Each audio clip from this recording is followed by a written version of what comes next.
Chapter 61 Spending a Lot of Money. You are listening at novelfull.audio. Chapter 61 Spending a Lot of Money. Not long after, Galen and Tom, who had bought the wrought iron, came to the tavern to meet up as agreed. According to their descriptions, they visited several iron or trading shops, and after some comparison and price negotiation, they purchased 2,000 kilograms of wrought iron at a price of 40 copper coins per kilogram, spending a total of 80 gold coins. The quality of these 2,000 kilograms of wrought iron is average and not good, but it is completely sufficient for forging some tools used in production and life, such as plowshares. Luo Ning looked at the pieces of wrought iron that Tom brought over. Please forgive his blindness for not being able to tell the quality. Well done. Luo Ning took the remaining 20 gold coins from Galen's hand and praised the two of them. It was the first time in their lives that two people carried so many gold coins and spent so many gold coins.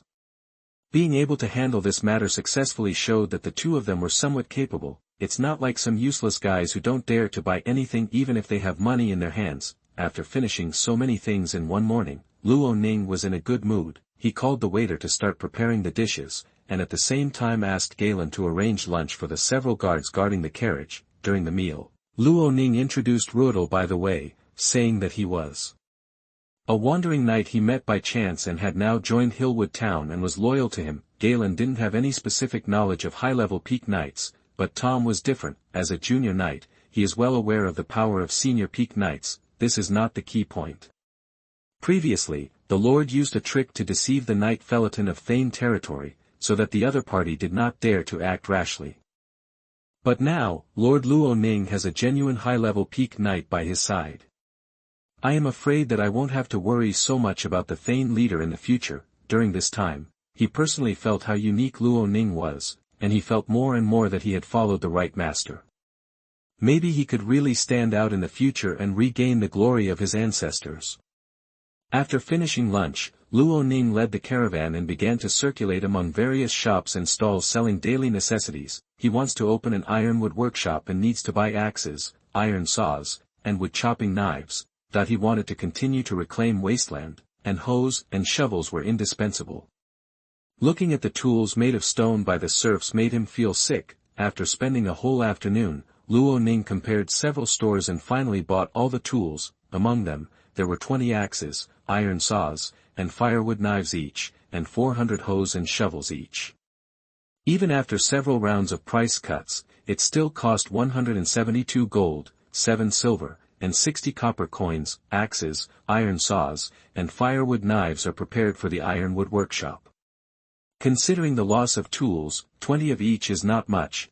There are a total of 800 hoes and shovels, and he plans to distribute them evenly among the villages. It can be seen that these tools are far from enough for each serf to have one, but Luo Ning has already put in a lot of effort to invest so much money at one time. So far, he has spent more than 900 gold coins in Muma City this time.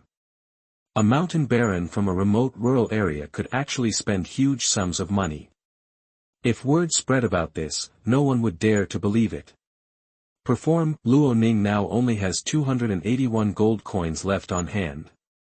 After reserving everyone's salary for 1 year, he still has dozens of gold coins left. I remember that when I first crossed over, I was very poor and had nothing.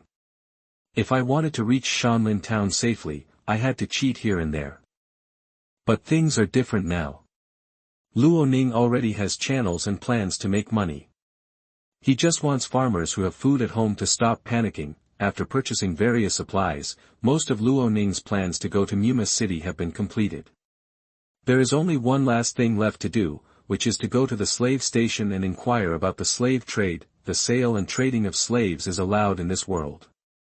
Basically, there are slave exchanges in every city and even in the manors of some knights. Here, as long as you are a free citizen and as long as you can afford the price, you can legally own a slave that is completely your own and can use all the rights that belong to the master to the slave. To some extent, slaves had a lower status than serfs in the territory. As a time traveler, Luo Ning's understanding of slavery is limited to books.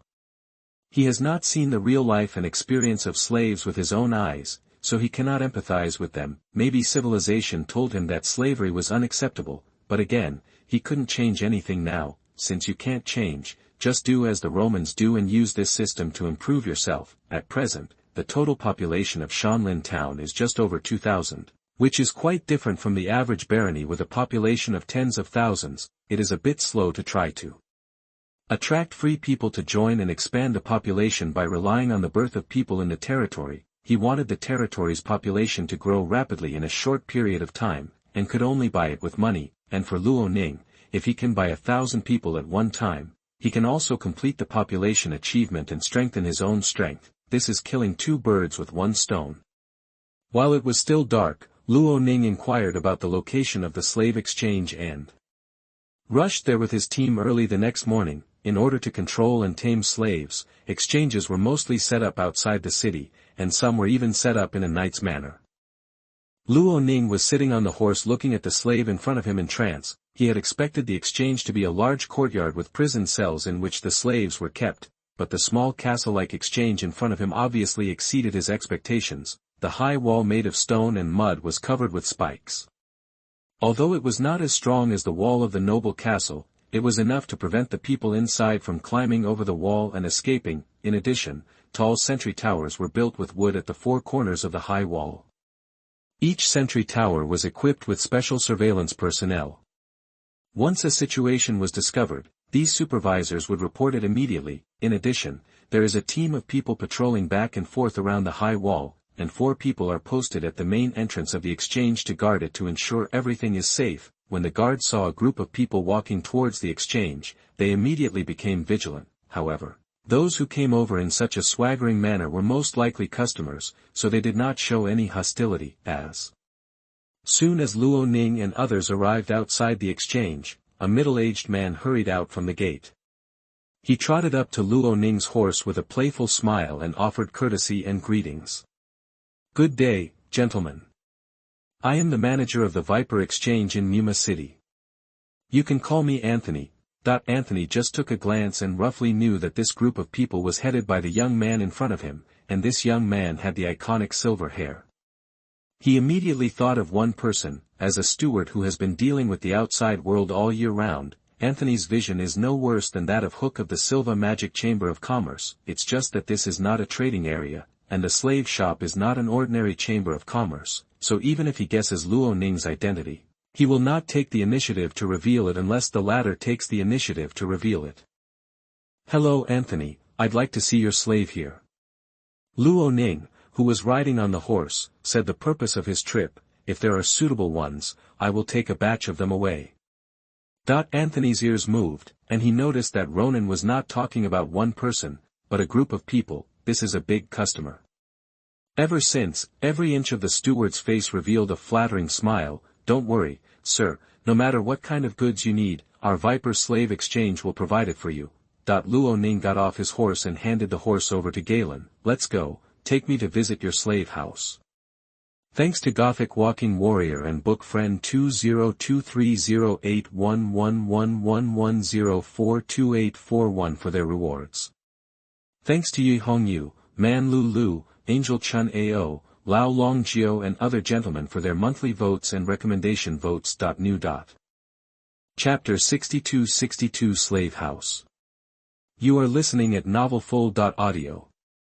Chapter 62 Slave House. In fact, regardless of whether Luo Ning expressed his intention to buy slaves or not, as long as he proposed to visit the Viper Slave Exchange, Anthony would agree. For him as a person in charge, anyone who is interested in slaves is his potential customer, let alone the man in front of him. Therefore, regardless of whether this transaction can be concluded, Anthony has performed very conscientiously. From the moment he entered the exchange, he was like an external roadshow manager constantly promoting his professionalism and the superiority of his products to customers. Through Anthony's introduction, Luo Ning deepened his understanding of the slave house and the slaves. First of all, there is the issue of the source of slaves. Most of them are prisoners of war. A small number of them have either violated the laws of the Lord and were demoted, or they were deceived and abducted. In short, the paths are diverse and complicated. In May of this year, the Black Gold Brotherhood and the Polish thieves teamed up to occupy several baronies in the southeastern part of the Ozen territory. Earl Wiggins was furious and issued a call-up order. defeating the enemy's coalition forces in one fell swoop and taking back the occupied territories. Soil of Anthony introduced. During this battle, the noble coalition captured many prisoners of war.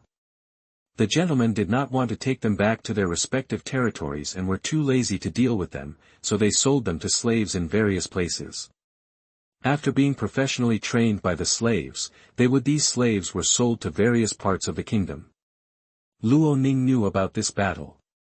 His predecessor's father led the team. Although they won, the eldest grandson of the Hyde family died in the battle because of Wigan's command error. That day at Wushan Castle, the Golden Lion Knight took this as an excuse.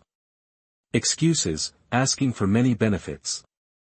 Ronan frowned slightly. I heard that the Black Gold Brotherhood and the Polish Thieves Group have existed for a long time. Why didn't the nobles even get together to eliminate them? Moreover, since the coalition forces took back those lands this time, why not continue the attack and completely eliminate the hidden dangers? Anthony spread his hands and said, Master, I'm afraid I can't answer your question. But I remember that Wushan did defeat those damn guys in the earliest days, but within a few years they came back again. They were like castles.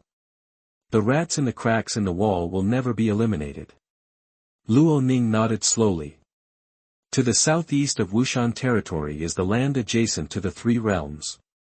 To the east is the Principality of Vera, to the north is the earldom of the Hyde family, and to the west is the Wushan territory. Over the years, that area has been occupied by the Brotherhood for a long time, and various forces may have infiltrated it, making it very complicated. Unless Wushan can completely destroy the opponent's lair and arrange heavy troops to guard it, it will take more than 10 or 20 years to develop and truly control it. Anyone who wants to rely on a war to solve the problems there will obviously not work. During the conversation, the two came to the big room at the front. It was dark and damp here, and slaves were kept naked in small cells. They seemed to be in a very poor mental state, their eyes were numb and empty, and they didn't even look helpless or desperate.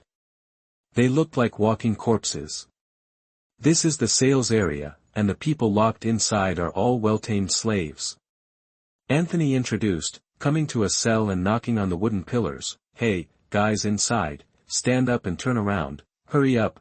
After the man inside heard this voice, his eyes became brighter. He stood up dully, without saying a word, and didn't care whether he was wearing clothes or not.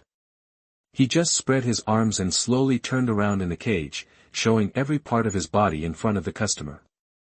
Look, this guy has a lot of muscles on his body. As long as you give him a bite of food, master, he will definitely be a good worker. Anthony picked up the small wooden stick next to him and introduced the product while poking the muscles of the opponent's waist and abdomen. His expression and tone did not look like he was introducing a person, but a real product. Master, I have some slaves of this kind here. If you take them all away, I can give you a huge discount and sell them to you at 2 gold and 5 silver each. Although Luo Ning was mentally prepared, he still couldn't accept it when he saw a man standing naked in front of him, and then being poked in the muscles with a stick by the steward while talking about the selling price. This scene shocked his visual and psychological defenses too much. Moreover, this is just a sales area. In this slave exchange, there is also a domestication area. What kind of scene will it be inside? Sure enough, the damn sense of justice in his heart began to surge again. Ronan took a deep breath to calm down his mood, and then showed a polite smile to Anthony. The slave is very good, but the price you offer can't impress me. After that, he turned around and walked outside. Anthony thought the customer was about to leave, so he quickly chased after him. Master, don't leave in a hurry. We can talk about the price later. In fact, Luo Ning didn't want to leave, he just couldn't stand the sight in front of him. Arriving outside, Luo Ning felt relieved, but the oppressive atmosphere inside made it difficult for him to breathe. He looked at Anthony and decided to keep the story short. Let me introduce you first, Mr. Anthony. I need to know the approximate price of your slaves here. It depends on what kind you need, sir.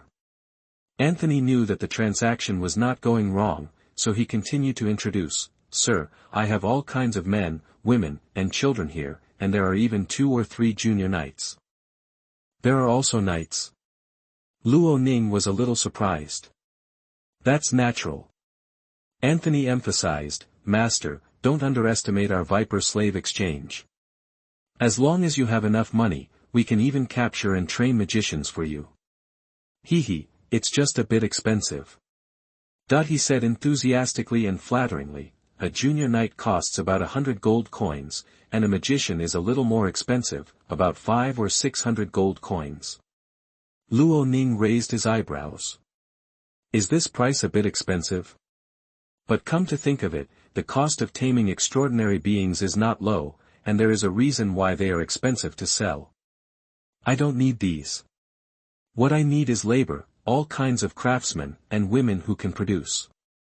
The census of Hillwood Town was done, and Wilson also made a comparison of the number of men and women of the right age according to Luo Ning's request. Relatively speaking, the ratio of men to women in Shanlin Town is in a relatively healthy state, but it is undeniable that there are still a little more men. Therefore, he needed to purchase some fertile female slaves to solve the single problem of his subjects. Sometimes he couldn't help but think that he was such a good lord that he even considered the single issues of his subjects. Next, Anthony introduced the approximate prices of various slaves. Simply put, the most expensive among ordinary people are craftsmen, carpenters, masons, shipbuilders, etc. Their prices all start at a few gold coins. The better the craftsmanship, the higher the price. The second is the strong young male labor force. The stronger the strength and the better the body, the higher the price, usually selling for a few gold coins. Then there are women. Their price is lower than that of strong young men. The specific price also depends on the physical condition, but generally it will not exceed 2 gold coins. Finally, there are the elderly and children, both of whom are a bit of a burden to many lords. After all, they can't do any work, and they also eat a lot of resources, especially children. How many resources will be used to support them when they grow up and become strong? Therefore, the selling price for these two types of people is relatively low, basically no more than 1 gold coin. The last level is for people with disabilities, who only need a few dozen copper coins at most, and some are even sold in packages and given as extras. Of course, there are always exceptions.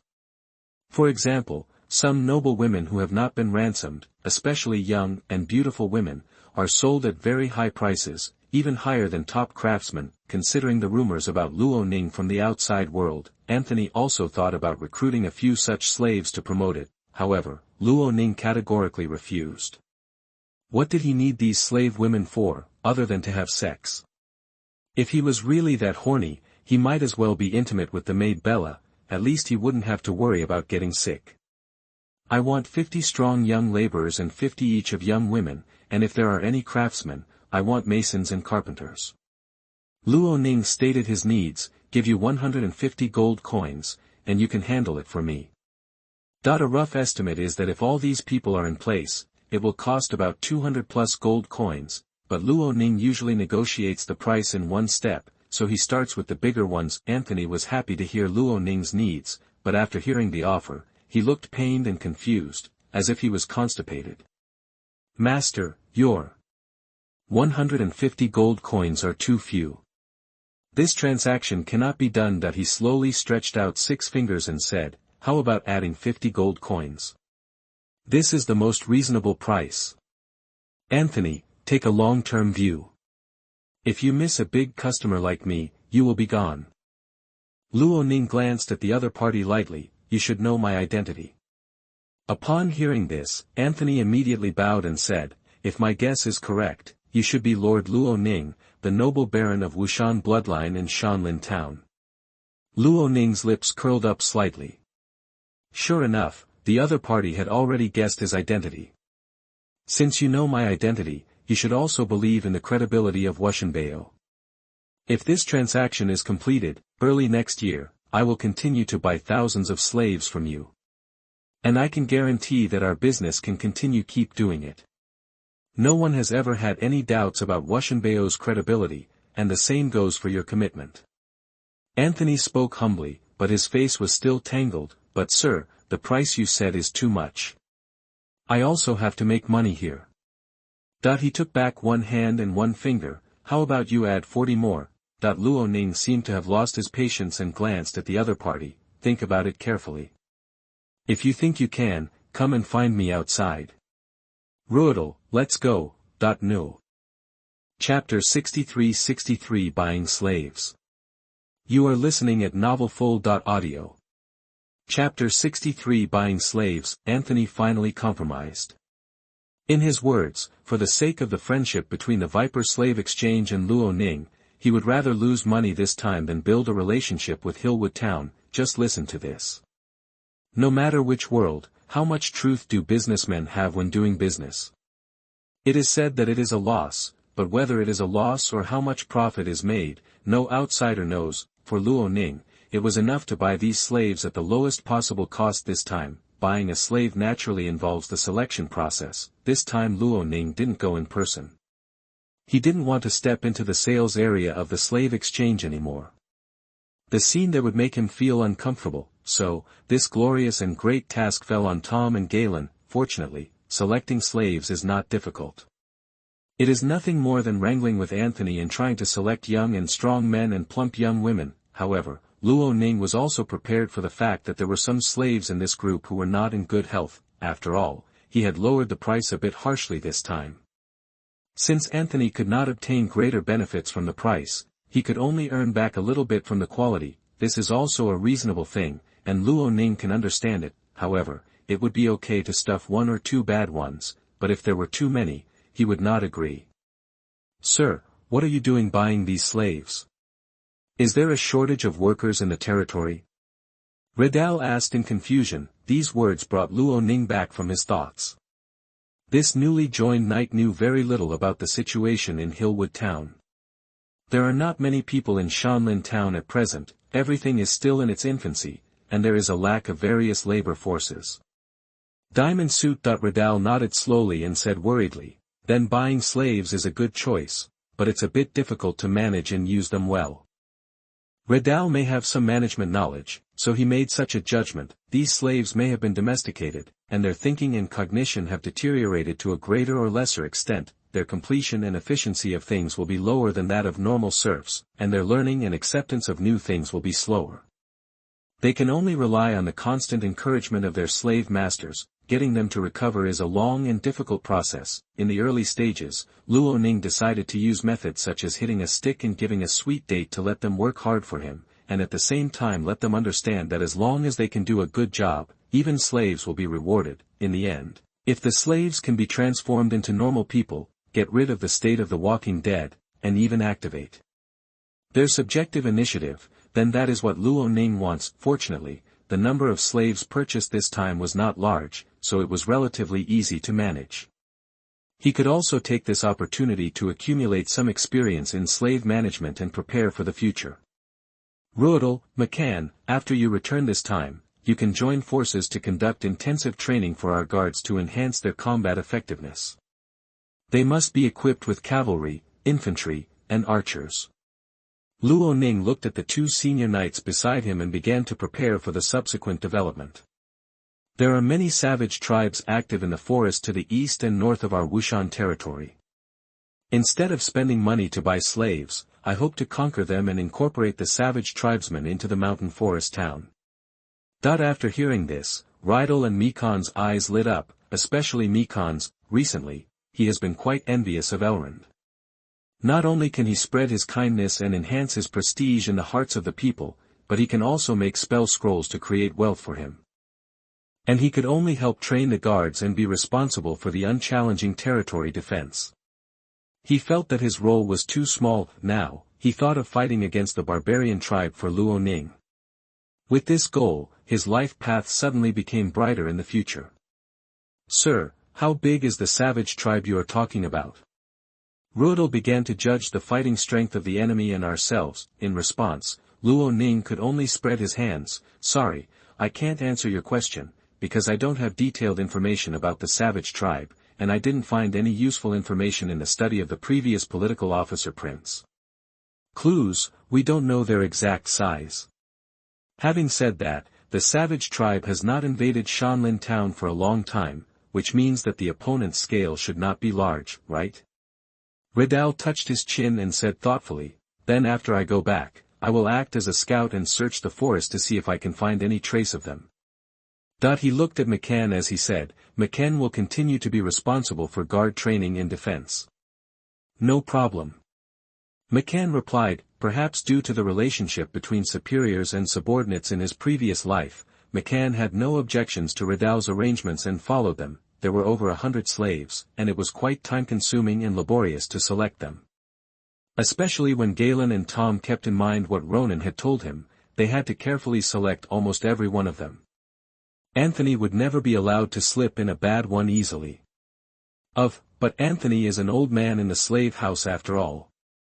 He has experienced not only tens of thousands but also thousands of transactions. He can always package some slaves that are not good enough into good goods, and then stuff them in while the customers are not paying attention. As long as he grasps the scale correctly.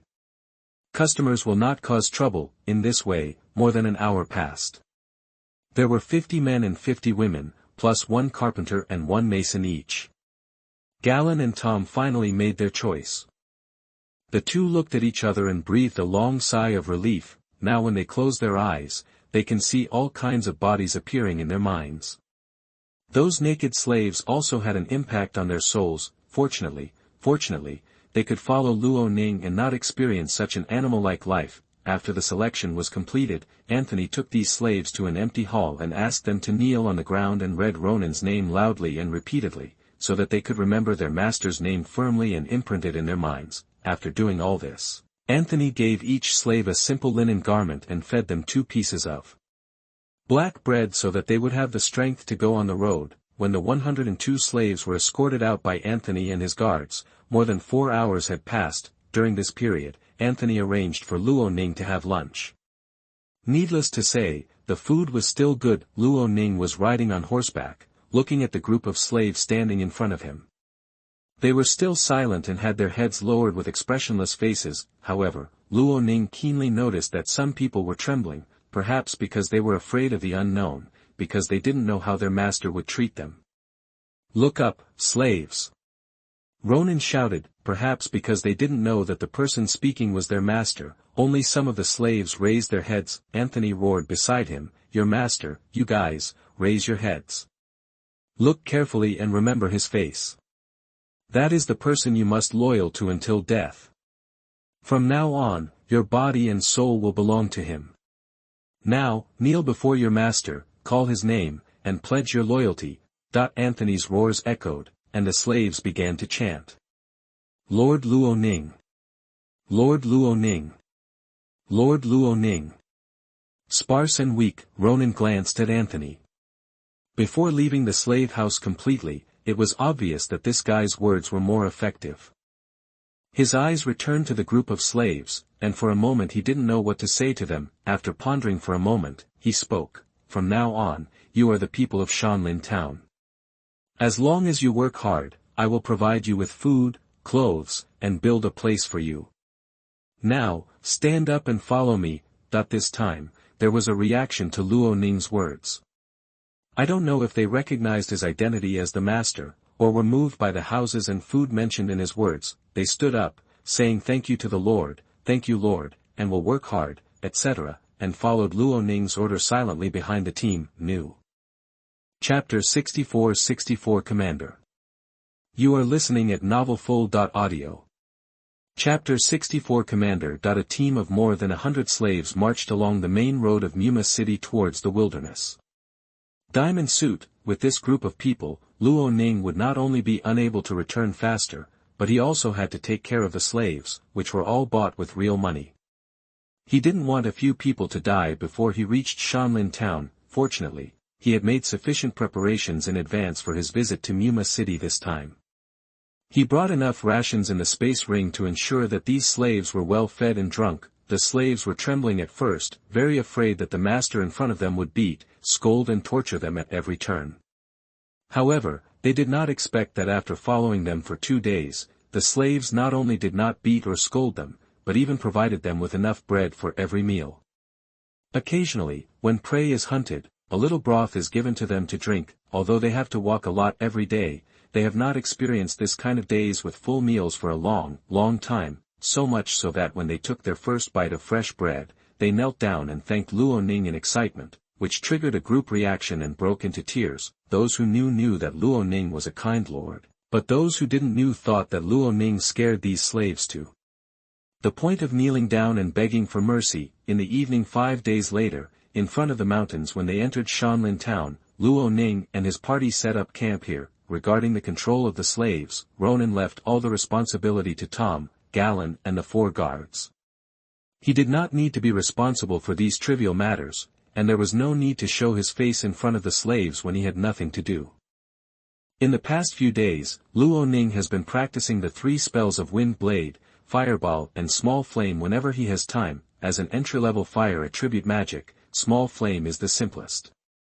This spell will only form a small flame on the fingertips, just like Elrond's flash spell. Luo Ning mastered it almost the first time he practiced it. Fireball is a second-level magic. Its power is almost the same as that of Wind Blade. If there is a difference, Fireball may have a wider range, while Wind Blade has a stronger attack per unit area. Each has its own characteristics. At this moment, in an open space, 2 senior knights, McCann and Redal, were having a fierce confrontation. Both of them are looking forward to this discussion that has been planned for several days but has not officially started until today. Even on the way, McCann and Redal both asked intentionally or unintentionally. Luo Ning just postponed it because the location was not suitable. It was not until today that he allowed the 2 of them to start in the flat area before entering the mountain. Of course it's just a discussion, pay attention to the point, and don't consume too much. Despite Luo Ning's instructions in advance, once the 2 senior knights fight, the intensity is still remarkable. Even the slaves in the distance couldn't help but look here, wondering what the slave owner was doing and why his 2 knights were fighting. McCann was holding a long sword, and the fighting spirit on his body exploded, condensing into an earthy yellow armor on his body, which looked very defensive. This is the fighting spirit armor that can be used when a knight reaches an advanced level and has strong fighting spirit in his body. It has no attribute requirements and basically every high-level knight can use it. It's just that relatively speaking, the fighting spirit armor condensed from the earth attribute fighting spirit has stronger defensive power. I'm on it, McCann shouted loudly and kicked the ground with both feet. A large piece of soil on the ground was trampled away, and his whole body was shot out like a cannonball, with a fierce and strong momentum. Redal's expression was more serious. His whole body was wrapped in red fighting spirit armor, and his aura was much more violent than McCann's. Bring it on. Facing McCann's shocking attack, Redal's body sank, and he faced the collision of the first blow head-on without dodging. With a shocking loud noise, the knight swords of the 2 high-level peak knights touched each other, and fighting energy burst out to form a huge strong wind, which was clearly felt by Luo Ning and others 100 meters away. The crash of the blow was like a hammer to my heart. Tom, who was watching the battle, was frightened by the collision just now. If he faced this blow, he would probably break his sword and die. After a head-on collision, a close combat like a gust of wind followed. During this period of time, Luo Ning has been learning footwork and swordsmanship from McCann, and he has a deep understanding of the latter's close combat situations. In normal practice, if McCann was at 100%, he would probably not be a match for him, but at this moment, facing McCann's attack, Redal responded with ease. His steps were more flexible and faster. No matter where the opponent's sword came from, he could perfectly dodge and block, and then launched his attack. Counterattack. This battle lasted for a full minute. McCann saw that he could not break through and was increasingly suppressed. After one blow, he used the strength of his opponent's counterattack to distance himself. He stamped his foot, pouring fighting energy into the ground, lifting up countless clods of soil, and then swung his sword, and under the yellow fighting spirit, these earthen bullets hit Rodal like shotguns. This is the fighting skill he acquired after being promoted to a senior knight. Looking at the roaring sound that broke through the air, Luo Ning had to believe that if such a clod of soil hit him, his bones would probably be broken. Redal flipped the long sword in his hand and pulled it out. A curtain of fire was like a large net that contained all the earthen bombs. The sound of the collision between the 2 fighting skills became more and more deafening, especially the hot air wave caused by the fire attribute fighting spirit after the collision, which made everyone watching the battle feel a dangerous atmosphere. It's my turn. Redal chuckled and actually inserted the long sword into the scabbard. He rushed towards McCann like a catapult, and the hot fighting energy surged from his fists, forming a huge flaming fist. Boom! Redal punched out, and the flaming fist rushed towards McCann, and then he punched out the second and third punches. This is a fire fist bombing. Luo Ning saw this fighting technique at a glance, but did not expect that the opponent would use this move continuously. Facing his opponent's first active attack, McCann looked serious. He changed his position at an extremely fast speed and quickly avoided the opponent's punches. He was really blocked by the opponent and couldn't avoid it, so he leaned against the earth wall to resist. Boom! Boom! Boom! Redal transformed into a bomber and bombed at extremely high speeds, as if his fighting energy was never used up, without considering consumption at all, and with a little observation, it is not difficult to find that Redal kept changing his position and attack angle while bombing, making his opponent's situation more and more dangerous. McCann was breathing heavily and his face was covered with sweat. On this smoke-filled battlefield, he knew that if he continued to defend like this, he would be defeated sooner or later. Drink! He roared, and fighting energy surged in his fists to meet the flying fighting fists. At the same time, the long sword was inserted into the ground, and fighting energy quickly flowed to Redal's feet. The ground suddenly surged, and the nature of the land also changed. Earthen spears poked out of the ground at extremely fast speeds. Redal's mind was trembling, and he almost felt it when the fighting spirit came to his feet. At the same moment when the earth spear poked out of the ground, he jumped up. The earth spears all pierced the air one by one. When Ruodal's body fell, the impact airflow caused by the fighting spirit was carried by the soles of his feet, trampling the earth spears and breaking them. On the other hand, the fire fist bombardment collided with McCann's fighting spirit-filled fist, causing a huge shock wave. Under the violent impact, McCann staggered and stepped back violently. Boom! Another fire-bombing fist landed on him, knocking him away directly. The fighting spirit armor on his body fell away, bringing an end to the sparring session. Luo Ning stepped forward and clapped his hands and praised, "You are worthy of being a high-level peak knight. Your battle really opened my eyes.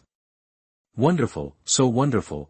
Elrond and Tom Jinzhuang couldn't help but clapped along. This discussion was really exciting and opened their eyes. "Your Excellency, that's a compliment."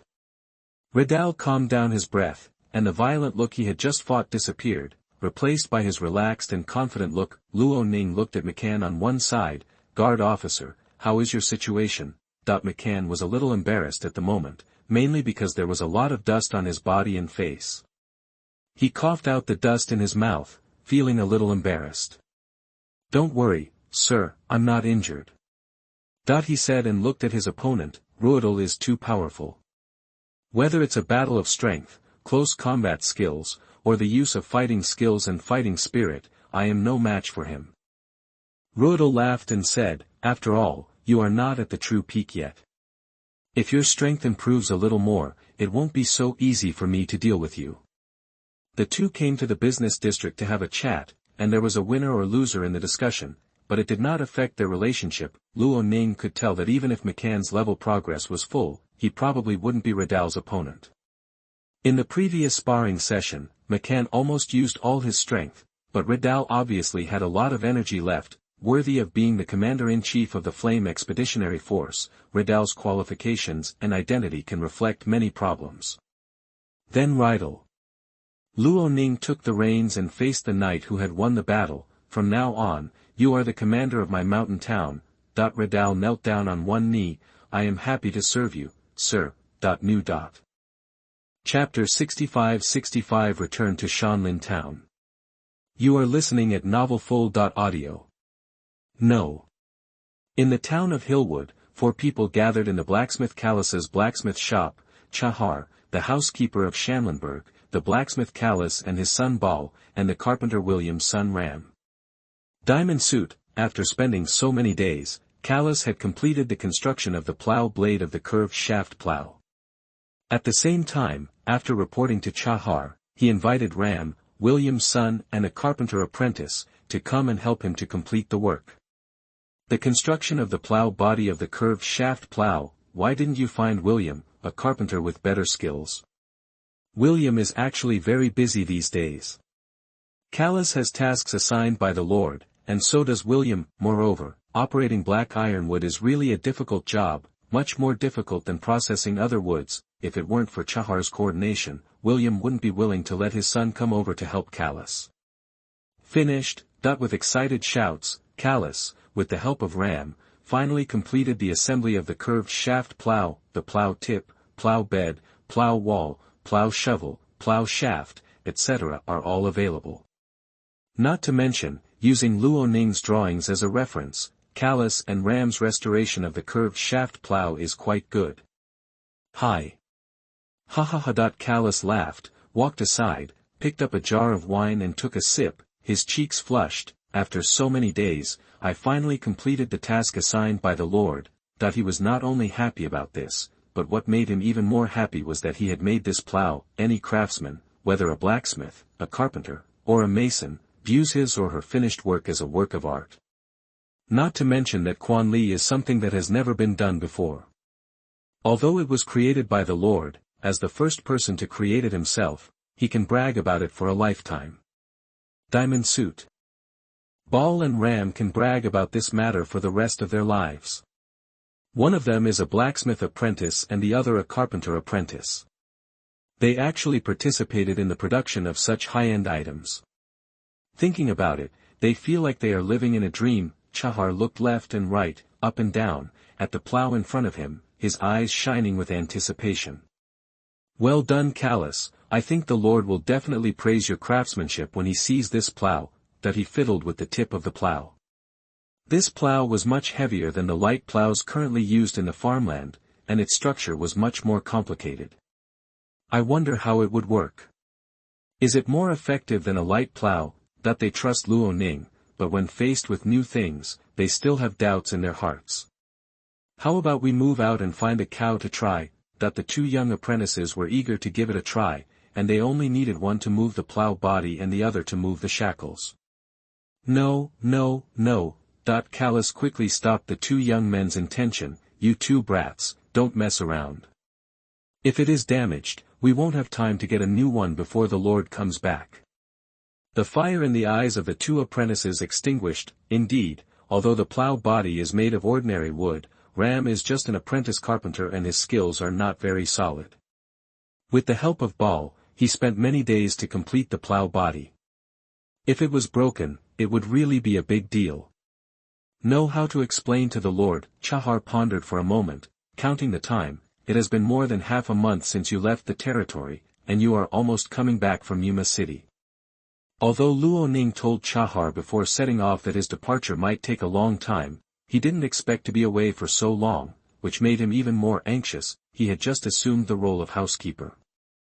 Although he was very busy these days, it seemed that he had started a new life, and he was very happy in his heart. If the Lord suddenly disappeared, it would be really painful. Let's not move it. Chahar decided, when the Lord comes back, we will show it to him, and maybe he will give us suggestions for modification. Mr. Butler is right. Callus agreed very much. It would be better to wait for the Lord to see it first. At this moment, a guard ran over quickly. Mr. Butler, the Lord is back. Came back. Chahar was overjoyed, and his hanging heart finally fell to the ground. Where are you, sir? Coming into town soon. The guard replied, Your Excellency asked us to inform you and Mr. Administrative Officer to hurry over. He has something to arrange. Okay. Chahar trotted out in a hurry. Before leaving, he turned around and told Callus, You guys, take a look first. If there are any areas that can be improved, change them first. I'll report it to you later and see when he has time to take a look.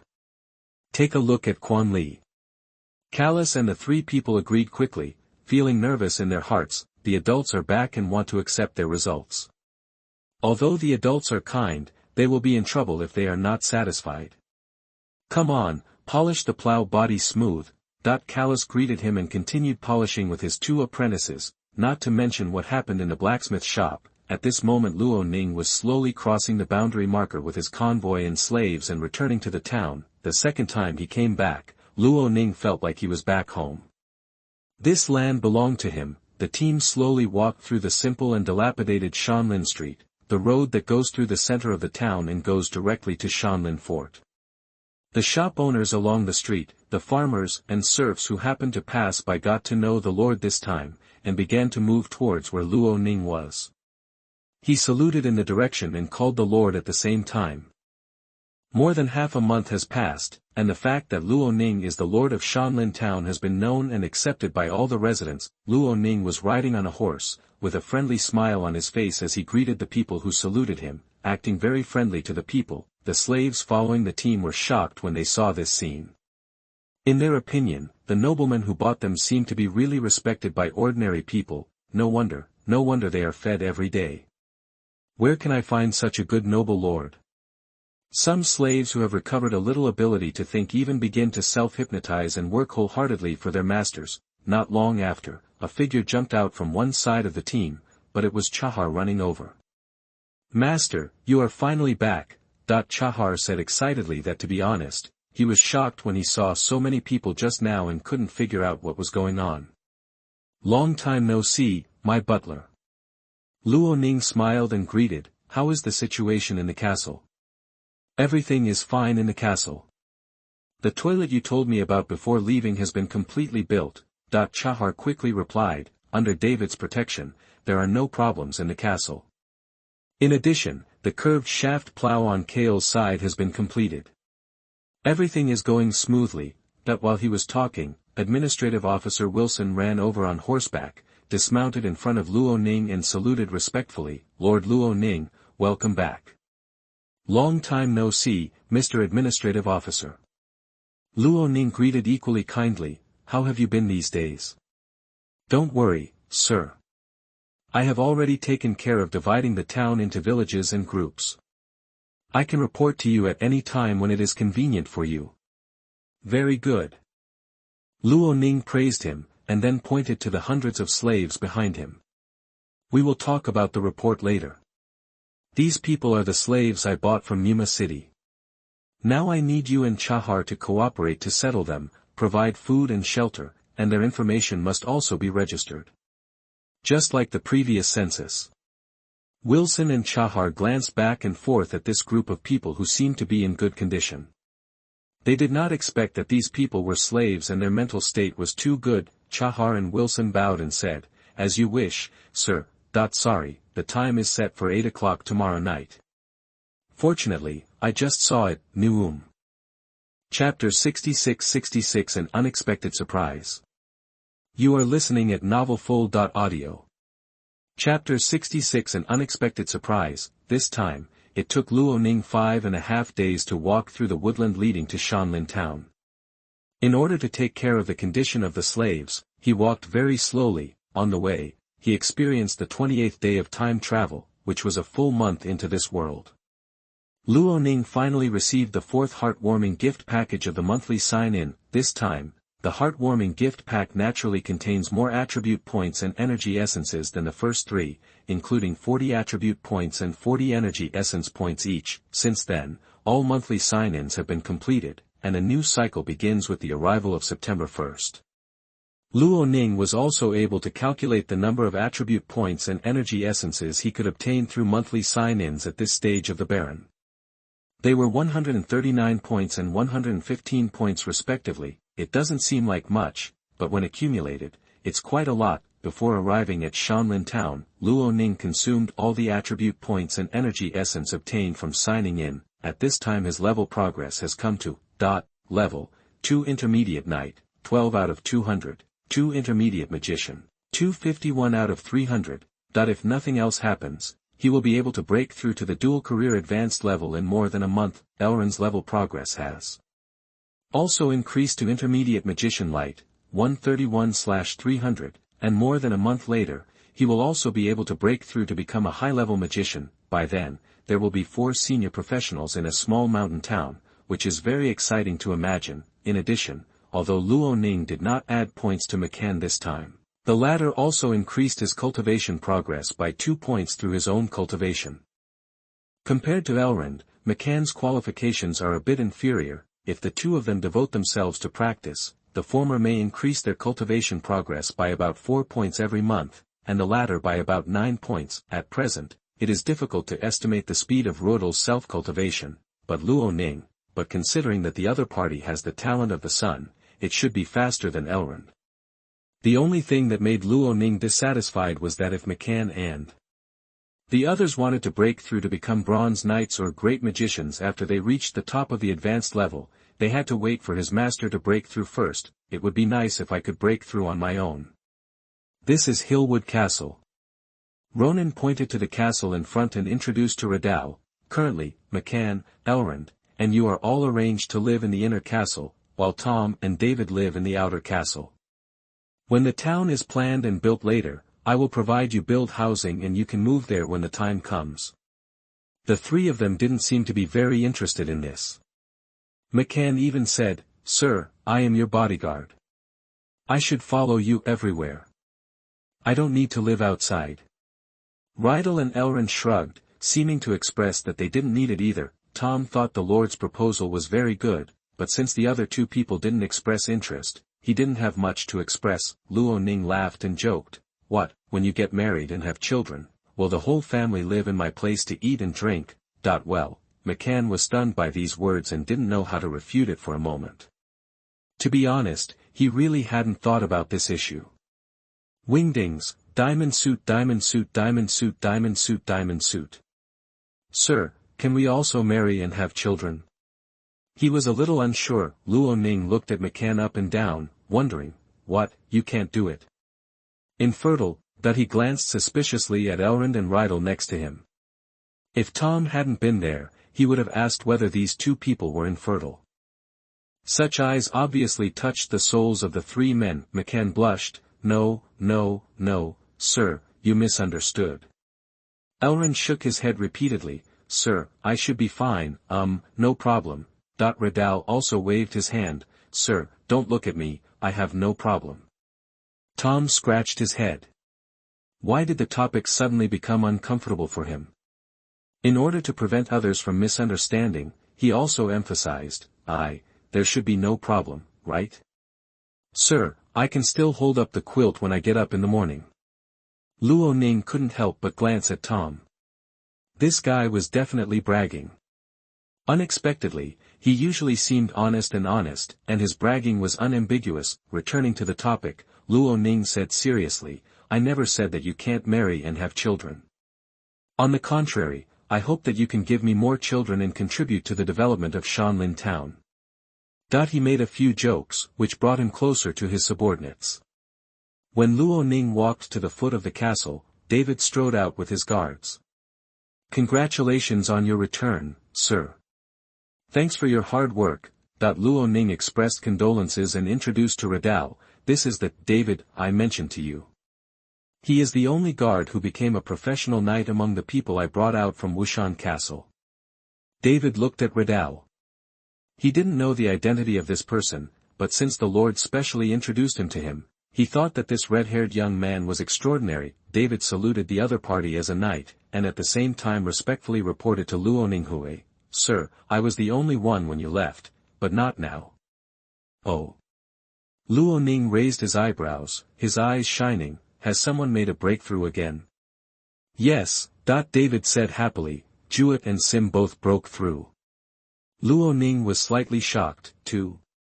"Yes, two people," David introduced. "Jewett broke through on the fourth day after you left. Sim broke through later, the evening before yesterday." "Not bad," Luo Ning was very happy. As a result, the number of extraordinary people in the territory increased again, regardless of whether the opponent only has basic strength. As long as he awakens the seeds of fighting spirit, his combat power will be able to widen the gap with ordinary people at a speed visible to the naked eye. "Tom, you will inform Chahar and the kitchen later. There will be a banquet in the castle tonight, and all the extraordinary people will come to celebrate the addition of 3 professional knights in Shanlin town. In addition, let all the guards and servants gather in front of the fort hall tomorrow morning. The extraordinary people will also be present. I want to settle your salary for the last month. When employees are paid for the first time, the occasion should always be grand. Luo Ning will be responsible for the following tasks." Everyone laughed when they heard that the Lord was going to pay their salary. Who wouldn't be happy to receive the money?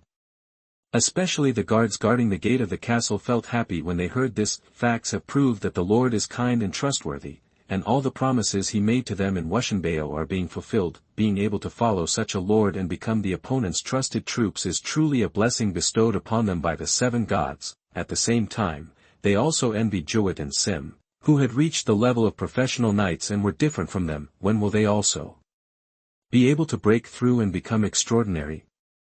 Alas, it's no longer possible. Maybe we really need to exercise hard every day like Jiwit and Sim. Is there any way to break through without exercising?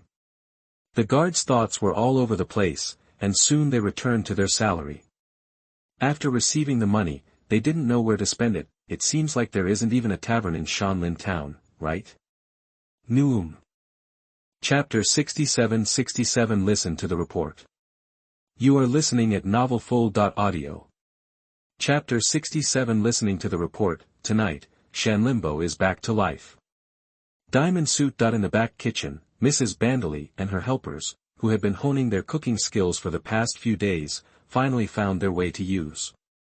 They spent all their thoughts on the Lord in the past few days on delicious dishes and bread. Jiwit and Sim, who were newly promoted to junior knights, also walked into the restaurant of the inner castle with a restrained and proud attitude, and had dinner with the Lord and many seniors. Ronan got the details of the two newcomers from David. Both Jiwit and Sim were under 20, the former 19 and the latter 18. To be honest, the probability of activating the seeds of fighting spirit and becoming a professional knight at the age of 18 or 19 is very small, and the future potential is estimated to be very poor. But having said that, it would be nice to have a new transcendent in Shanlin town now. So who is left to pick and choose? At the banquet, Luo Ning first introduced the identity of Redal to the others in a grand manner.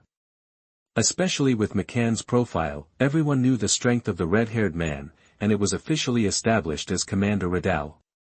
Status. At the same time, he also praised the newly promoted Jiwit and Sim, and raised their salary to 30 copper coins per day, which was at the same level as David. As a result, except for Tom, all the extraordinary people present had a minimum daily salary of 30 copper coins, taking into account Tom's performance during this period and his good attitude towards everything.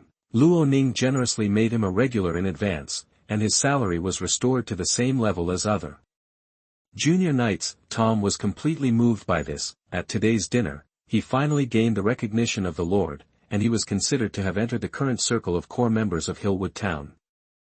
The dinner ended happily. Under Bella's service, Luo Ning took a good bath, sweeping away all the dust of the journey and feeling refreshed. After not seeing each other for half a month, Bella's complexion has become a lot fairer. Perhaps the change in life has made her less busy and toil than before. Well, Luo Ning feels that he still has a lot of merit. At least he has improved the lives of some people and brought happiness to some people. He believes that there will be more and more people like this in the future. In the study, Chahar and Wilson came to report their work. Luo Ning asked Galen to serve them each a cup of barley tea to quench their thirst. Master, 102 slaves have been settled by us. But there is one thing we must remind you, there are not many vacant houses in the town. Chahar began to complain as soon as he came up. I couldn't allow those slaves to live in the castle, not even in the outer castle. So Wilson and I placed them in the home of former defense officer Dyson and Knight Kate. Dyson and Kate were knights arranged by the Thane territory in Hillwood Town. After they were killed by Ronan, their houses naturally belonged to Hillwood Castle. But master, the conditions of these two people's houses are not bad. To be honest, I really don't want to give them to these slaves. It's a pity that there are no other vacant houses in the town. Wilson agreed with what Chahar said. Sir, if there are new people joining Hillwood Town later, I think we should plan the construction of houses in advance. Luo Ning nodded slowly. Yes, what you mentioned is exactly what we are going to do next. The growth of Hillwood Town is inevitable. In the future, our population will catch up with the normal barony, or even exceed the barony. It is very necessary to build enough houses in advance. Ronan does not need to pay any form of wages or remuneration to the slaves, but he needs to provide clothing, shelter and food for this group of slaves, and building houses is essential. Of course, the requirements for a slave's residence do not need to be that high, nor do they need one room per person, as long as they can accommodate people. Let's not talk about the slaves for now. Wilson, how is your village divided? Luo Ning asked. Wilson quickly stood up and took out a piece of parchment from his arms. Sir, it has been divided. There are 4 villages in total. The total number of people in each village is 4. The 20 people who serve you in the castle are basically the same. Big. Luo Ning took the parchment and looked at it. The largest number of people in the 4 villages was 503, and the smallest number was 4, which was about the same. At the same time, Luo Ning noticed that the names of the village chief and team leader were written on the back of the village, which had obviously been chosen. Well done, Wilson, but you didn't name the villages. Wilson said humbly. I think it is better for you to decide such an important matter. In addition, the village chief and team leader at the back are people I selected after inspection. They are either strong at work or able to grow crops and harvest well. If you think anyone is not suitable, I will reselect them. I feel at ease when you do things. Luo Ning didn't have the time to inspect the farmers one by one. Anyway, the village chief and team leader were just workers, as long as they did their jobs well. The village chief and team leader will follow what you wrote. As for the name of the village, Luo Ning was very interested in naming, so he picked up a pen and wrote 4 village names on the blank spaces on the parchment. The one with the most people is called Fucheng Village, the one with the least people is called Diligent Village, and the one with 4 people is called Qianjin Village and Jingya Village. He handed the parchment back to Wilson. Gather these village chiefs and group leaders to meet in the outer castle hall tomorrow afternoon. As he spoke, he looked at Chahar and said, although you are the steward of the castle, the expenses of these village chiefs and team leaders come from the castle. Although Wilson is responsible for the government affairs of this group of people, when it comes to results and you need to supervise assessment matters. It's one thing for him to be assured of Wilson's attitude towards doing things, but it's another thing to have someone supervise him. He knew that Chahar was capable. He had to take care of the castle's accounts, resources, etc., and he also needed to figure out the external expenses. This arrangement may make Chahar busier, but who isn't? After all, Luo Ning is the lord of Shanlin town, so he is very busy. I will divide the hundreds of slaves I bought this time into a construction team, an ironwood team, a logging team, and a dung collection team. The construction team consists of carpenters and masons as well as 10 men and 10 women. They are responsible for building the residence. The initial requirements are not high. They will build on the vast mountain land in the farm area far away from the center of the town. The ironwood team is used to cooperate with the carpenter Uncle William to develop the black iron tree. It requires 15 strong men and 2 women responsible for logistics. Let the construction team first build a few houses in the west as a temporary base for the ironwood workshop. The logging team consists of 10 men and 5 women. They are responsible for coordinating the lumber needed for the construction team and later building the road out of Shanlin town to the south. The feces collection team is responsible for picking up feces and garbage in the town. I will instruct them later on how to decompose, ferment and turn the feces into fertilizer. For now, let's put in 5 men and 5 women. Luo Ning looked at Wilson, who was sweating profusely and taking out the quill he carried with him and writing quickly on the palm of his hand.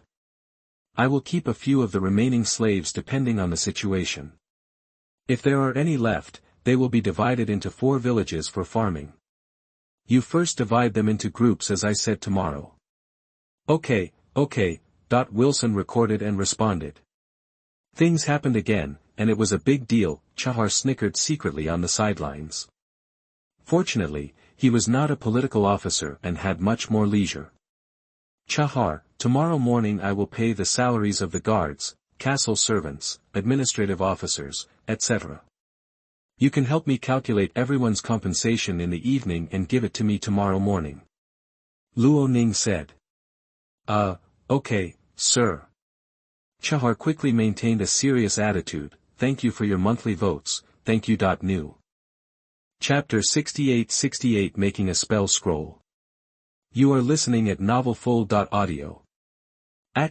Originally, Luo Ning thought that he would be responsible for calculating the remuneration this time, but after listening to the reports from Wilson, Chahar and others, he changed his mind and left it to Chahar. This manservant who had been with him from Wushan knew the best about everyone's situation, so he was the perfect person to take charge of this matter, for him. He only needs to get the money tomorrow and distribute it, but thinking about tomorrow, Luo Ning's head is still a little big. There are too many things: pay wages, meet with the village chief and team leader, inspect the construction of squat toilets, verify the effectiveness of the curved shaft plow, and then go to William Carpenter's to see the progress of making iron and wood shields, thinking about the implementation of the ridge farming method and the production of fertilizers. Luo Ning wanted to fall asleep and forget all these worries while sleeping, but he couldn't do it.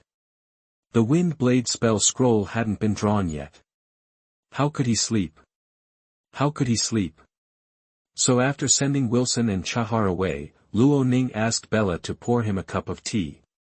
After calming down, he took out the Warcraft leather and spell ink, cut the Warcraft leather into 5 parts, take out one part and flatten it on the table, pressing the 4 corners. Ronan took out the quill he got from Pedro. This quill is the same as the one given by Hook.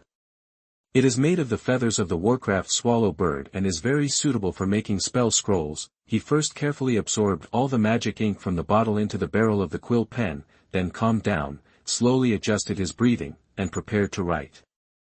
Regarding how to make spell scrolls, Luo Ning has learned a lot from the book Spell Scroll Making from Beginner to Mastery given by Hook. First of all, we need to plan the distribution area of the spell patterns on the Warcraft leather. It is too big to be painted on the Warcraft leather, and it is too small to meet the requirements of being turned into a scroll.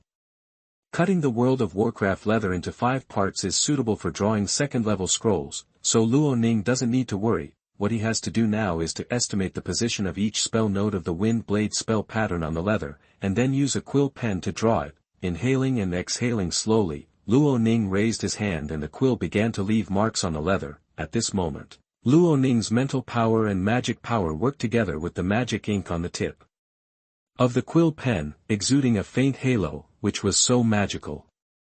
The spell lines of Wind Blade technique are all composed of horizontal and vertical folds and have 8 spell nodes. Luo Ning recalled the spell patterns of the Wind Blade technique in his mind, and at the same time he started painting on the leather as if he was inspired. This was his first time making a spell scroll, and it felt a bit strange. The consumption of mental power and mana is much more expensive than simply casting Wind Blade magic. And when drawing, the interaction between the quill and the spell ink, mana and spiritual power will make the magician feel different from when he simply casts spells, and it is easy to cause some ripples. There is also the precise depiction of spell patterns. To put it simply, this is like a beginner imitating writing on Wang Shiji's original handwriting. Although he can only make a few strokes horizontally and vertically, and can still copy, the actual effect of writing depends on the individual's level. During Luo Ning's return trip, in addition to studying the book, he also practiced controlling his pen, requiring it to be horizontal and vertical. But practice is one thing, and actual operation is another, especially due to the new touch brought about by the combined effect of multiple magic media. He would feel frustrated at the tip of his pen as long as he was not careful. With just such a small oversight, the mana ink at the tip of the pen eroded the leather like a ignited flame, leaving and spreading into a black spot the size of a thumbnail. Wasted. No wonder Pedro said that making spell scrolls requires a high level of output stability for magicians. This time I personally tested it, and it turned out to be true. A small distraction or mistake can lead to a production failure. Although he didn't want this piece of leather to go to waste, Luo Ning had no choice. The damaged leather could not be used to make a spell scroll. He could only get a new piece of leather and continue the second practice. This time, Luo Ning was more cautious, focusing all his attention on drawing from one node of the spell pattern to the next node, and then to the next node, even breathing, even writing speed, even mental and mana output, even lines. Finally, 3 minutes later, as the last node of Wind Blade technique was drawn, Luo Ning quickly raised his pen. He successfully completed the making of his first spell scroll and could finally breathe loudly. At the same time, the spell patterns on the leather in front of him also changed. I saw that the dark red spell ink was now exuding a magical cyan light. In the air above the spell lines, the flow of air suddenly changed. With the whistling wind, the wind element between heaven and earth was absorbed by the spell lines on the leather. Absorbed, these lines on the leather are like old tree roots that have sprouted and stretched out thin branches in all directions. In the blink of an eye, where are the spell patterns of wind blade technique? Luo Ning looked at the scroll in front of him in bewilderment. If the spell pattern he drew was that of a slender girl, then the pattern on the spell scroll in front of him now looked like a fat woman who had gained 100 kilograms, and she was still flexing her teeth. This is the change caused by absorbing the wind element.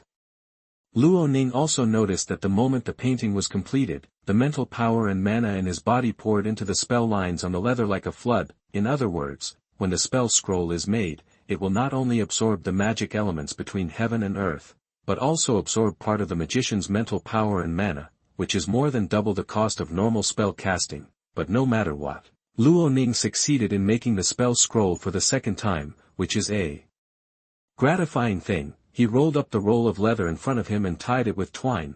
Although the appearance looks a bit crude and not as beautifully packaged as those sold outside, this is also a genuine wind blade spell scroll, and the effect is the same. The packaging matter was left to the Silva Magic Energy Chamber of Commerce. Luo Ning sensed the state of his mental power and mana. Although it could still support him in making a second spell scroll, considering that he needed to reserve some time to learn the fireball technique, Luo Ning put away his quill. During this period of time, he mainly focused on practicing the wind blade technique. Although he was just getting started with the fireball technique and could release it twice out of 3 times, he still lacked a lot of firepower if he wanted to be 100% successful. He came to the window and began to learn the fireball technique against the night sky outside. Soon, the servants in the castle saw an interesting phenomenon. A ball of fire would spit out from the window of the Lord's room from time to time. If the figure of the Lord could not be vaguely seen behind the flames, the guard standing on the tower would have thought that the Lord was in danger and would have sent out a signal for support. Ronan was very comfortable here, but Elrond was silent. The always energetic light magician seemed to have been hollowed out of his body as he slowly dragged his tired body to the bed and lay down. Just now, he tried twice to make healing spell scrolls, but unexpectedly they both failed. Not only that, the 2 failures left him with no mana to make the third time. Elrond rubbed his brows and sighed. 18 gold coins were wasted in one fell swoop, and not a single spell scroll was successfully made. How should I explain it to the adults tomorrow, that the second time he was about to succeed, but he didn't expect that his wrist stiffened at the last spell node, causing it to fail. It was really difficult for him. No, I can't sleep now. I have to meditate to refine my mana. I'll try again early tomorrow. Thanks to Brother Mao Xiang for the reward. Thanks to Handsome Dawei, Biluokyu, Yinsha Meteor, and all the gentlemen with long names for their votes. New. Chapter 69 Incentive Plan. You are listening at NovelFull.audio. Chapter 69 Incentive Plan. Early the next morning, Ronan had just gotten up and put on his clothes. Elrond was waiting outside the room early and presented 2 successfully drawn healing spell scrolls. Facing such a hardworking magician, Luo Ning couldn't help but give him a thumbs up and invited him to have breakfast together. Luo Ning didn't say much after learning that the other party had failed twice. After all, this is a normal thing. Didn't he fail once last night? As the saying goes, failure is the mother of success. Without the experience accumulated from failure, how could Elrond have achieved the next 2 consecutive successes? However, Luo Ning noticed that the other party had consumed all his mana early in the morning, and couldn't help but give him a reminder. Although making spell scrolls is one of the main financial means for the territory, both Elrond and Ronan themselves must reserve a certain amount of mana for emergencies. For example, suddenly someone was seriously injured and needed Elrond's healing spell, but the latter ran out of spell scrolls and the injured person lost his life. This would be a huge loss, according to Elrond's current mana status, as well as the existing amount of spell ink and monster leather. Elrond only needs to make 1 healing spell scroll every day. While eating, Luo Ning received the salary statistics form from housekeeper Chahar, which clearly stated the amount of everyone's remuneration. While eating breakfast, Luo Ning randomly selected a few and calculated them, and found that there was nothing. After entering and exiting, we began to prepare for the payment of wages. There are 28 days in a month in this world. Among them, McCann and Chahar stayed with him the longest, for a total of 20 days, and then came a group of guards who followed him for 25 days. Diamond Suit. McCann's strength is at the elementary level for 2 days, the intermediate level at the 19th day, and the advanced level at the 6th day. In addition to the daily subsidy of 20 copper coins as a guard officer, this month's salary reaches an astonishing 2 gold, 3 silver and 40 copper coins. Chahar worked as a footman for 12 days and as a housekeeper for 15 days, a total of 160 copper coins. The salary of ordinary guards is easy to calculate. Each person is 58 copper coins. A total of 10,000 copper coins from the one clan are still there, which can be used to distribute them. David's calculation is troublesome. 6 days for ordinary guards and 19 days for junior knights, a total of 582 copper coins. There are also Tom, the castle servant, the political officer Wilson and the newly joined Radal. One by one, they are all given out. After a series of calculations, Luo Ning needed to distribute a total of 9 gold and 47 copper coins today. Although this amount of money is nothing compared to the money spent in Muma City, if you really calculate it, it will still exceed 100 gold coins in a year. Which is really a burden for the average baron. Using Luo Ning's 120 gold coins to pay this salary was naturally a waste, and he didn't feel anything at all. But for the guards, castle servants, and even McCann and others who received the money, this was an extremely happy thing. After all, what's more fun than getting paid? Seeing his subordinates happy, Luo Ning was naturally happy too. As long as they did what they were told to do well, the money would be worth it. After paying the wages, Luo Ning met with the village chiefs of the 4 villages and 16 team leaders in the hall of the outer fort. When these guys learned from Wilson yesterday that the Lord was going to summon them in person, they were all so excited that they couldn't sleep. Some of the richer families also took out linen jackets that they had not worn for many years. Although they were patched, they were a little more formal than the rags they usually wear. Even those from poor families washed their faces and combed their hair, trying their best to look energetic, so as not to make the Lord think that they were not good enough. They looked serious, but some of them were so nervous that their bodies were shaking, betraying their psychology. Luo Ning didn't pay too much attention to how this group of people were dressed. Shanlin town was like this, so it was pretty good that everyone could wear complete linen clothes. He regarded the people below as beggars who had washed their faces. Of course, he himself was the leader of the beggar gang. Shanlin town is now divided into 4 villages. Chief Del Lin of Fuqiang village, Chief Lad of Qianjin village, Chief Hisaiba of Qinjin village, and Chief Han of Jinya village. The 4 of you come forward. I know him.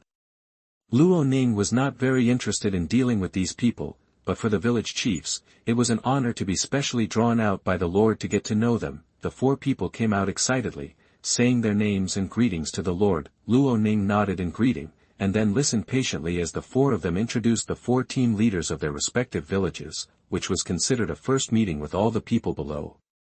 Although he could not remember the faces of these people could clearly remember his appearance. Although Luo Ning emphasized that both the village chief and the group leader only had the power of supervision and not law enforcement, these people were treated specially by the Lord, which in a sense elevated their status among the people.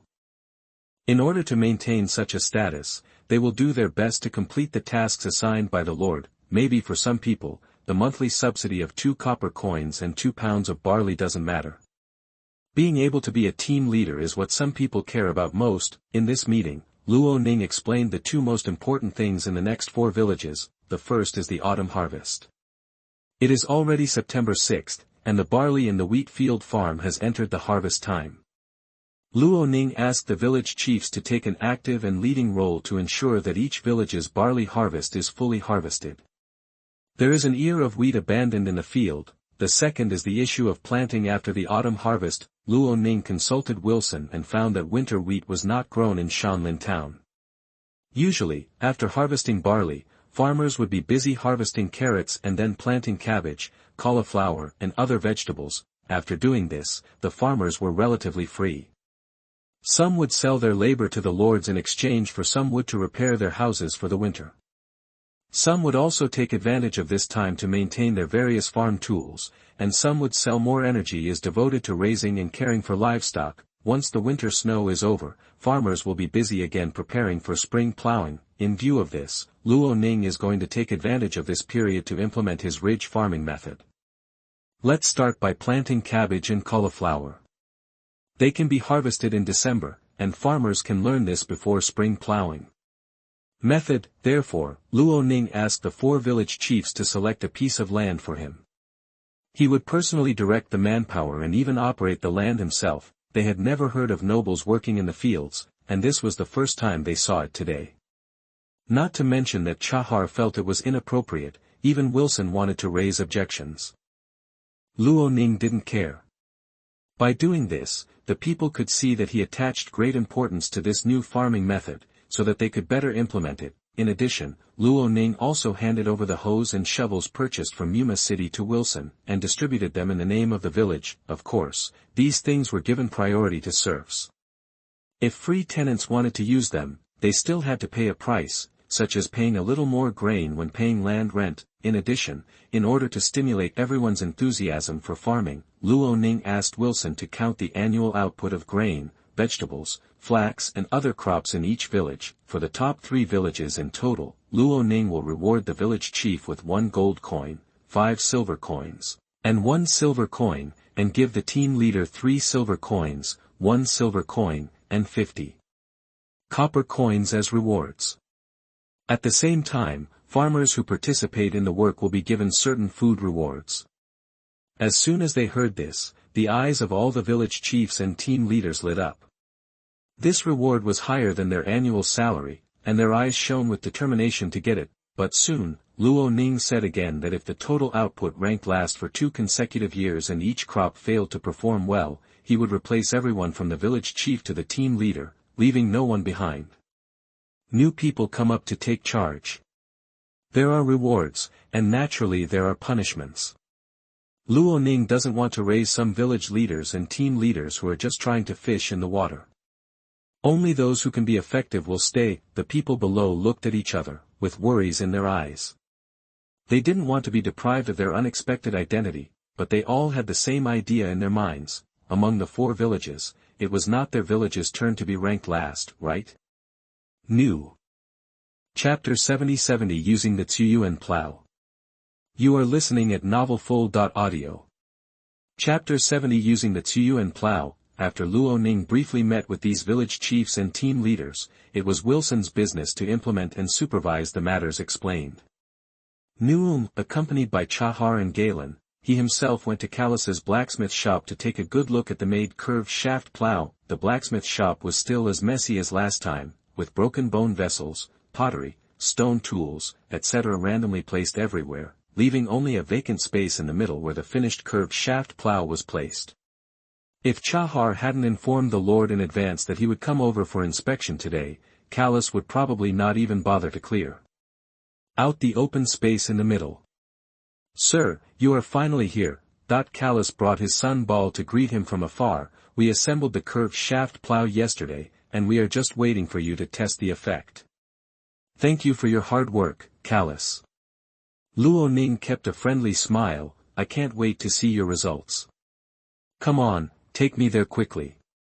Under the leadership of Carls and his son, Luo Ning walked into the blacksmith shop and immediately saw the curved shaft plow placed on the clean ground as big as a palm in the middle. His eyes lit up, and he strode over, looked at it carefully before and after, then squatted down and carefully checked the plow shovel.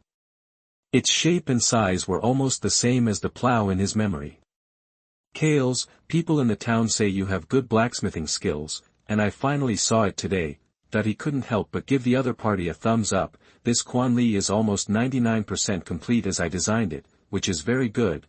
After receiving the Lord's approval, Callus' nervous mood finally relaxed.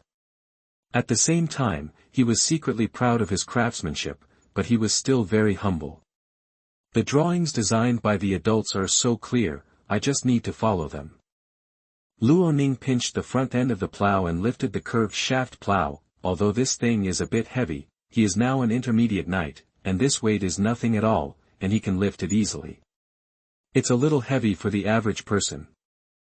He looked at the plow body and asked, "Do you have an estimate of how much the plow shovel, the plow wall, and the wood of the plow body weigh?" Callus knew this well and said quickly, "Sir, the plow shovel and the plow wall should weigh 5 kilograms. I made them with 5 kilograms of iron. The plow body was made by Mr. Chahar and William's son. The cut birch should weigh about 100 pounds. Luo Ning looked at the plow body and said, as expected of William's son, the plow body is not bad at all. The young man Ball on the side couldn't help but said, Sir, he and I did this together. That as soon as he finished speaking, Callus quickly covered Bar's mouth and looked at Ronan sheepishly. Sir, please forgive Bar for being rude. Luo Ning laughed. Bar, right? How old are you? Ball broke free from his father's hand and replied loudly, I am 13 years old this year, Lord. Yes, your skills are also great. Luo Ning smiled and said, learn blacksmithing from your father, and by the way, you should also learn how to make the plow body. I may be able to use you in many places in the future. Bar was a little excited to be able to say so many words to the Lord. After receiving the Lord's encouragement, he nodded firmly, Sir, I will study hard. Callus' class will eventually be handed over to Bar, and Luo Ning really hopes that he can further improve his blacksmithing skills, because from the experience of wrought iron he bought in Muma City, he discovered that the iron-making technology in this world is not as advanced as he imagined. The so-called wrought iron is actually spongy iron, which is reduced from the ore in a low-temperature environment. Blacksmiths use this wrought iron to forge and make various tools, weapons and armors. This method is fine for forging weapons and the like, because the demand is relatively small, but if you want to produce large quantities of farm tools, it will probably tire the blacksmith to death. To solve this problem, the specific way is to refine liquid iron, directly shape it by pouring the molten iron into the mold, and produce agricultural tools in large scale and batches. Ronan looked at Callus's blacksmith shop. With his open furnace and a small leather bellows, it was probably difficult to raise the temperature of the iron. Obviously, this requires Luo Ning to use his knowledge again. First he would design a bellows and then a furnace to raise the temperature high enough to produce pig iron. He wrote down this matter, and then told everyone, let's go and experiment first to see how effective the Quyuan plow is. Bar couldn't wait any longer and quickly picked up the shackles. Ronan signaled Galen and others to help Callus carry out the plow. In the field not far away, Chahar had already asked the cattle herder to bring one of the black buffaloes from the castle over in advance. Under Luo Ning's personal command, everyone put the yoke on the buffalo's neck and connected the yoke and pair with flax rope. When using it, you can adjust the position of the plow arrow according to the conditions of the land to ensure that the contact angle between the plow blade and the land is appropriate. Luo Ning fiddled with it himself, and after adjusting the approximate position, he signaled to the cowherd to start. After receiving the order from the Lord, the cowherd waved his whip slightly, and the black buffalo began to walk forward after hearing the order. The buffalo is not fast, but it is very strong. It pulls the curved shaft plow forward under the traction of the rope. At the beginning, the herdsmen could not control the direction of the plow very well. At the same time, they were nervous and unfamiliar, so the plowing was not good. However, he had some experience, and after many adjustments, he was finally able to turn the ground smoothly. Callus, Chahar, Galen and others who followed behind and observed carefully all exclaimed in amazement.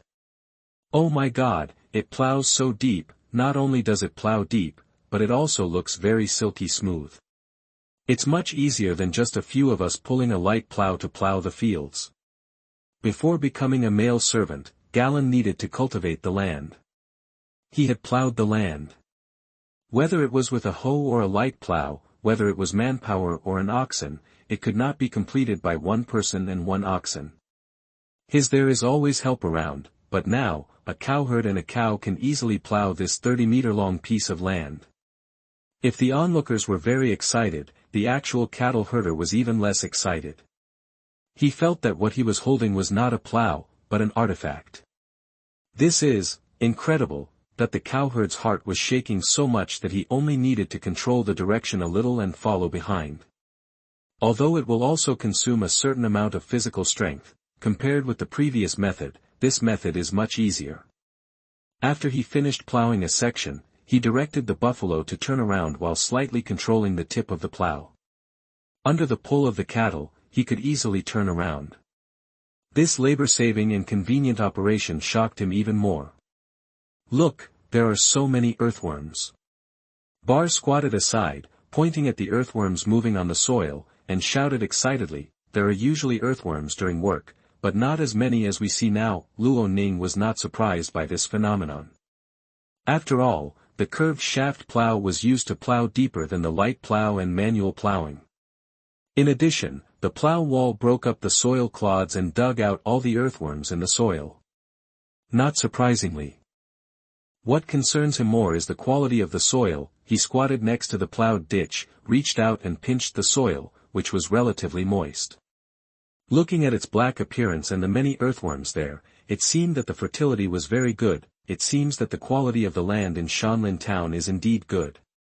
It is no wonder that the yield of barley per moo can reach 90 kilograms with just a few varieties of barley. He patted the soil, stood up, and asked the cowherd, "How does it feel to use the curved shaft plow?"